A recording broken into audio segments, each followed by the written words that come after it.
फ्लांजेस, nipple फ्लांजेस क्या होते हैं? कभी आपने नाम सुना है इसका? ब्रेस्ट पंप इलेक्ट्रिक हर कोई ले लेता है, पेन भी बहुत हो रहा होता है, यूज ही नहीं करना आ रहा होता, कौन सी कंपनी लेनी है, क्या लेनी है, कुछ समझ में नहीं आता। फ्लांजेस की किसी को इन्फॉर्मेशन ही नहीं है यहाँ पे। तो आज ये वीडियो स्पेसिफिकली उस ऑडियंस के लिए है जो कि ब्रेस्ट फीडिंग जर्नी अपनी स्टार्ट करने लगी हैं या वो यकीनन कहीं ना कहीं इस वक्त स्टक हो चुकी हैं। मेरा नाम है डॉक्टर हिना बेग, मैं एक पाकिस्तानी मेडिकल डॉक्टर हूँ and new born care expert हूँ। अगर आपको अपने बेबी से रिलेटेड छोटी छोटी इन्फॉर्मेशन लेनी है, लाइक पॉलिक है, ब्रेस्ट फीडिंग है, इसके अलावा भी बहुत सारी मालूमात हासिल करनी है जो कि स्पेसिफिकली ब्रेस्ट फीडिंग से ही रिलेटेड हो, तो यहाँ पे मैंने एक प्लेलिस्ट आपको मेंशन की है, उससे लाजमी जाके गो थ्रू कीजिए। देखिए, ब्रेस्ट पंप की जो इंडस्ट्री है वो आए दिन तब्दील होती रहती है, आए दिन एडवांसमेंट आती रहती है। कभी कौन से साइज के फ्लांजेस मिल रहे होते हैं, कभी कौन से साइज के। ऐसा क्यों हो रहा है? क्योंकि पहले ज़माने में ये चीज़ नहीं थी, और अगर थी भी तो मैनुअल पंप्स थे। ठीक, ये बहुत एडवांसमेंट थी उस टाइम पे। अब इलेक्ट्रिकल आ गए हैं, और उस इलेक्ट्रिकल के अंदर भी एक वो होता है जो वायरलेस होता है और जो वायर के साथ होता है। फ्लांजेस बेसिकली कौन सी चीज़ है, क्या होता है? देखिए, फॉर सपोज आपका ये निपल है, तो निपल के अराउंड जो आपका ये सर्कुलर एरिया है, मीन्स के एक ब्लैक रीजन हो गया, और उसकी जो बेस है बिल्कुल, इसकी जो नाप होती है ना, जो साइज होता है, उसे हम फ्लांज कहते हैं। इसके साइज के अकॉर्डिंग ही वो ब्रेस्ट का पंप आके अटैच होता है ब्रेस्ट से। अगर ये साइज उसके अकॉर्डिंगली होगा फ्लांज का, तो आपको दर्द नहीं होगा। अगर आपने साइज ठीक नहीं लिया तो आपको निपल सोरनेस भी हो सकती है, निपल पेन भी हो सकता है, और आप उसके वैक्यूम की जो रेंज होती है ना, उसे आप 2, 3, 4, 5 से आगे ऊपर लेके ही नहीं जा सकती। अब करना क्या है कि आपने सबसे पहले, जब आपकी सप्लाई इंक्रीज हो, लाइक 3rd 4th डे के बाद से, बच्चे की पैदाइश के बाद, आपने निपल साइज मेजर करना है। ठीक है, कैसे मेजर करते हैं?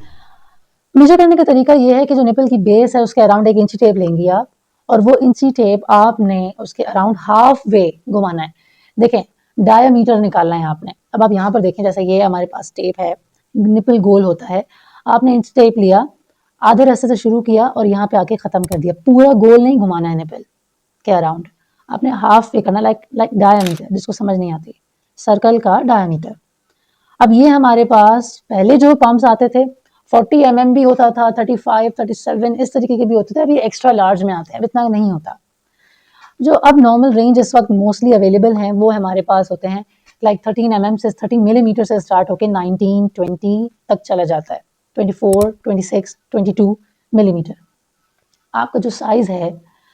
अब यहाँ पे मैं रियलिस्टिक प्रैक्टिकल बात ये बताऊं कि अगर आपके निपल का साइज फॉर सपोज 15 मिलीमीटर है, आपने एग्जैक्ट 15 मिलीमीटर का फ्लांज साइज खरीद लिया पंप का, और आपने वो यूज किया, तो पॉसिबिलिटी है कि वो आपको इतना अच्छा रिस्पॉन्स ना दे, लाइक पेन हो आपको। ठीक है, यही निशानी होती है।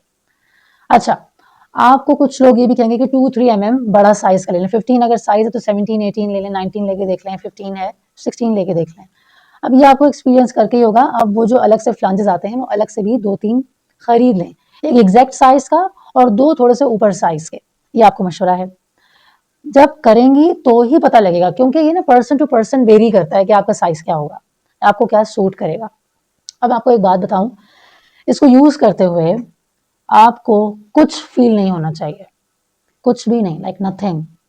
ठीक है, किसी किस्म का दर्द नहीं होगा आपको, नॉर्मल प्रेशर फील होगा, जो कि आपको बस, इसमें तकलीफ कोई नहीं है, कोई निपल सोर नहीं हो रहा। अगर इस तरीके की शिकायत आपको है, इसका मतलब आपने गलत साइज का पंप लिया हुआ है, आप में मसला नहीं है। कुछ लोग आपको कहेंगे कि नई माँ बनी हो, तुम्हें पता नहीं है ऐसा होता है। ये वो लोग कह रहे होंगे जिन्होंने खुद पंप नहीं यूज किया हुआ होगा मोस्टली। अब कौन से हम कंपनी लें, क्या लें? देखिए, अब जो ये बात है ना, हर किसी की अपनी अफोर्डेबिलिटी की बात होती है, पहली बात। दूसरी चीज़ ये कि वो किस तरीके से इस्तेमाल कर रही है, ठीक टेक्निक यूज़ कर रही है कि नहीं, दूसरी बात। डाइट क्या ले रही है, तीसरी बात। कोई स्ट्रेस तो नहीं है उसे, चौथी बात। खुद की पर्सनालिटी कैसी है, मीन्स के एनवायरमेंटल फैक्टर से बहुत डिस्टर्ब हुई हुई है, तो सप्लाई सब कुछ कम हो जाएगी। और छठी बात, आप कितना अफोर्ड कर सकते हैं। मिनिमम भी कोई 8,000 10,000 तक का पंप आता है इलेक्ट्रिकल, लेकिन अगर आप अफोर्ड कर सकते हैं तो सबसे बेस्ट अब तक का जो पंप जा रहा है, जो कि हॉस्पिटल के बेस पे होता है, वो है स्पेक्ट्रा। उसका भी गोल्ड, स्पेक्ट्रा गोल्ड का ब्रेस्ट पंप इलेक्ट्रिकल। उसकी वैक्यूम भी अराउंड 15 तक की उसकी रेंज होती है। उसके अलावा as a primary breast pump काम करते हैं, लेकिन ये सबसे बेस्ट है अब तक का। लेकिन ये बहुत ज़्यादा एक्सपेंसिव है, 1,20,000 1,30,000 तक का ये पंप है। लेकिन अच्छी बात यह है कि मैंने इनकी थोड़ी सी वेबसाइट में गो थ्रू मैंने किया है, तो वहाँ पता लगा कि इंस्टॉलमेंट्स पे भी देते हैं। लाइक 6 इंस्टॉलमेंट्स भी हैं, 9 भी हैं, 9 मंथली, 6 मंथली और 12 मंथली। अगर आप 12 महीने की इंस्टॉलमेंट लेंगे तो 12,000 हर महीने इनको पे करना होगा। तो अगर आपका अफोर्डेबिलिटी का इशू नहीं है, आप बहुत कंसर्न है, आप वर्किंग मदर भी हैं, आप चाहती हैं कि नहीं मैंने अपना ही मिल्क देना है, इलेक्ट्रिकल देना ताकि मैं अपना दूसरा काम भी कर सकूँ, मैनुअल नहीं दे सकती, तो ये चीज़ आपके लिए सबसे बेस्ट है। बाकी और भी बहुत सारी कंपनीज अवेलेबल हैं, और यहाँ बहुत सारी मदर्स हैं जो मेरी पेशेंट्स हैं और जो बहुत सारे यूज़ करती हैं पम्प्स इलेक्ट्रिकल, और they are happy with it. सही काम कर रहा है, सप्लाई भी ठीक है, और उन्होंने शुरू दिन से लाइक 2-3 डेज़ की तो बात मैं नहीं करी कि फॉर्मूला पे डाल दिया हॉस्पिटल वालों ने बच्चों को, क्योंकि आपकी सप्लाई नहीं आ रही थी। इट डज़न्ट मीन कि 5-6 दिन के बाद आपकी सप्लाई आनी होती है। आपने स्लो करके बच्चों को फॉर्मूला मिल्क से हटाना होता है। अगर आप उसको कंटिन्यू रखेंगे, 1 बोतल दे दूँगी, 2 बोतल दे देती हूँ, तो आपकी सप्लाई ज़ाहिर-सी बात है कम ही आएगी। जब ब्रेन को मैसेज नहीं जाएगा लैच होने का या पंप लगने का, तो सप्लाई नहीं आ सकती। तो this is not the reason कि आप कहें कि मेरी तो सप्लाई आती नहीं। आपने लूप इतना लंबा रख के उसको तोड़ दिया है कि सप्लाई आपकी नहीं आ सकती।